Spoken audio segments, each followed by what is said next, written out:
Man, let me paint you a picture. It's the 1980s. Action movies are king, and at the top, you've got Chuck Norris. He's not just an actor, he's a 6-time world karate champion, the guy who fought Bruce Lee in Way of the Dragon. On screen, he's an unstoppable force.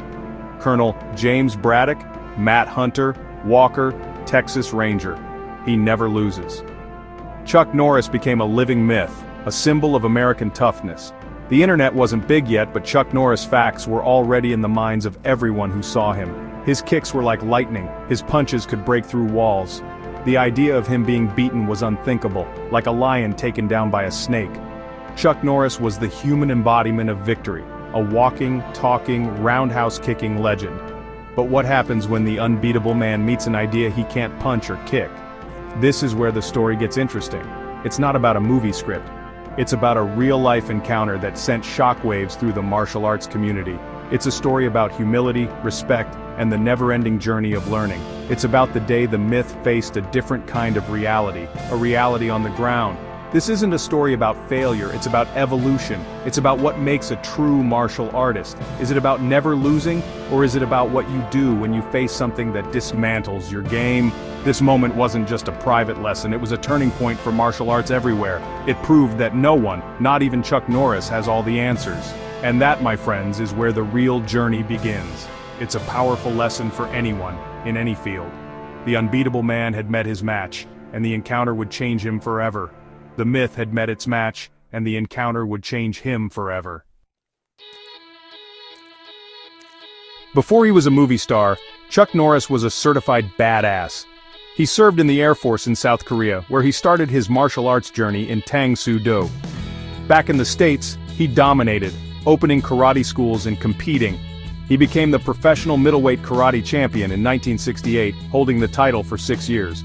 His fighting style was powerful, explosive, built around incredible kicking ability. His reputation as a fighter got him into Hollywood, with Steve McQueen encouraging him to act. His big break was fighting Bruce Lee in Way of the Dragon. From there, his movie career exploded with hits like Lone Wolf McQuade and the Delta Force. He wasn't just playing a tough guy, he was a tough guy playing a role. The image of Chuck Norris was built on real-world skill and on-screen invincibility. In movies, he was the hero who could overcome any odds. This persona bled into public perception. He was seen as the ultimate master of combat. His name became synonymous with martial arts in America. For millions, Chuck Norris was martial arts. His system, Chun Kuk Do, was a testament to his philosophy, a hybrid style based on his experiences. He was at the peak of his fame and influence. His word on fighting was gospel to many. The idea that there was a giant hole in his game was unimaginable. While Chuck Norris ruled the box office, something different was brewing in Brazil. The Gracies had a secret weapon, Gracie Jiu-Jitsu. It wasn't about flashy kicks or powerful punches, it was about leverage, timing, and control. Designed for a smaller person to defeat a larger opponent, it was a paradigm shift. The Gracies became legends by issuing the Gracie Challenge, defeating larger opponents. Rorion Gracie brought this revolutionary art to America, setting up a garage academy in California. This was the force on a collision course with the established martial arts world. It wasn't about looking cool, it was about being effective. The Gracies believed most martial arts were just for show. They had a system they claimed was the most reliable for self-defense. This quiet confidence and radically different approach were about to challenge everything Chuck Norris thought he knew. The encounter would change the martial arts landscape forever. The stage is set. Chuck Norris, the king of striking, meets the Gracies, masters of grappling. Chuck, always curious, heard about this family and their unique style. He arranged a private session with Rorion and Royce Gracie. Chuck walked into their garage academy, ready to see what jiu-jitsu was about. What happened next was a shock to his system. Rorion proposed they spar, and Chuck agreed. The moment they clinched, Chuck entered a world he had never experienced. Rorion and Royce effortlessly took him to the ground, controlling him completely. His powerful kicks and punches were useless. He was tangled up, neutralized, and at their mercy. In that session, Chuck tapped out repeatedly. The Gracies demonstrated the superiority of their technique. They secured positions, applied chokes or joint locks, and Chuck had no choice but to submit. The man who never loses on screen was repeatedly defeated in a garage. It was a mind-blowing, humbling experience. The Gracies revealed a massive blind spot in his understanding of combat. The Unbeatable Man had been beaten, not with brute force, but with a science he didn't understand. How does a legend react to being dominated? Chuck Norris reacted with humility and respect. He didn't see it as a defeat, he saw it as an education. He recognized something profound was missing from his martial arts knowledge. He famously said, "A black belt in one art means you're a beginner in another." He understood the Gracies weren't enemies, they were teachers. He acknowledged that if a fight went to the ground, his striking skills meant nothing against a skilled jiu-jitsu practitioner. This openness to learning is the true mark of a martial artist. Instead of hiding the experience, Chuck talked about it openly. He admitted his vulnerability, showing courage.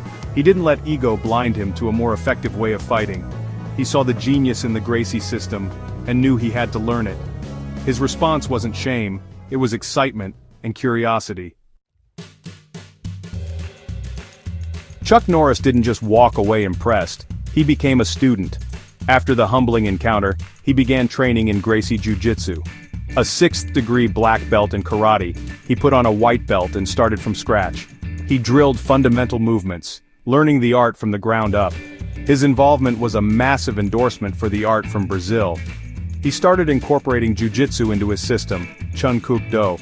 He made it a requirement for his students to learn grappling. He understood that to be a complete martial artist, you had to be comfortable everywhere. He became one of its biggest advocates, helping to spread the word. His journey in jiu-jitsu wasn't short-term, he stuck with it for decades. After nearly 30 years, he was awarded his black belt in Brazilian jiu-jitsu. It was a testament to his perseverance, humility, and love for martial arts. Earning a BJJ black belt is one of the hardest accomplishments, and he did it while being a legend in another domain. This journey from being humbled to earning a black belt is a story of personal growth. Chuck Norris proved that even at the top, there's always more to learn. Chuck Norris meeting the Gracies was a catalyst for a massive shift in martial arts. His endorsement gave Gracie Jiu-Jitsu credibility it couldn't have achieved alone. When he spoke about its effectiveness, traditional martial artists started to pay attention.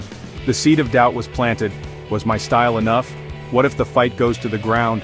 This question started the cross-training revolution. In 1993, Rory and Gracie launched the UFC with Royce representing their style. Royce dominated larger opponents, proving BJJ's effectiveness to the world. The UFC was the public explosion, but the encounter with Chuck was an early spark. It was a preview of what the world would see on pay-per-view. This led to the birth of modern mixed martial arts, MMA. Fighters realized they couldn't be one-dimensional anymore.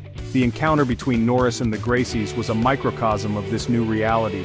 True martial arts isn't about dogma, it's about what works.